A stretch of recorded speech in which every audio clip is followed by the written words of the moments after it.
no hiding it. Sunday is a massive game for Oxford United women, isn't it? Yeah, I guess that's one way to put it.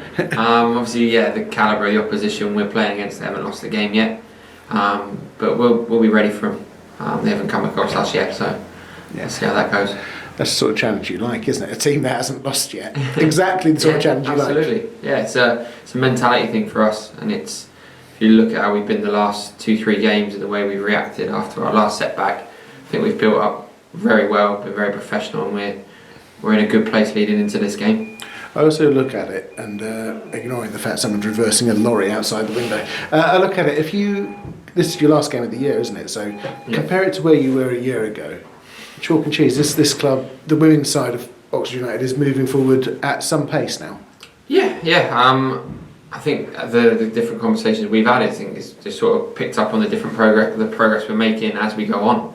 And I think that's been the mentality since day one, that every week we want to get better, and you might not see that over the course of a 4-6 week period, but over 2-3 months, I think that tends to be the direction that we're moving in. It's obvious because was it 4 of your youth development players who were out on the pitch on Sunday? 4 of them, 3 of them?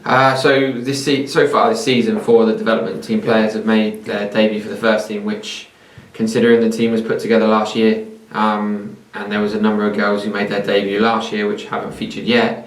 I think it highlights the overall growth of the club and the job that George is doing with George and James doing with the development team, that the players are there, that they're wanting to push the first team players to earn a shirt, and we have no issue. If you're good enough, you'll play. Doesn't matter about the age. I went to watch them train on Tuesday. Oxford City playing Dorking. I went down to watch that with Tiger, and it was nice to go and see the women train and knowing they've got a big game coming up. And Liam's been here all week, obviously not been working, and I know how important it is. It's a massive opportunity for us to get an half decent crowd in there as well. I think Ipswich bring 2 or 3 coach loads of fans now. So we don't really want to be embarrassed by them. We want to increase our fan base in the women's game in the county, and that's part of our objective as well, and the owner's objective is to make sure that we make this sport inclusive for all. And they've got probably their biggest game at home. If they win, I think they've won every league game in the calendar year at home, with it being the last one.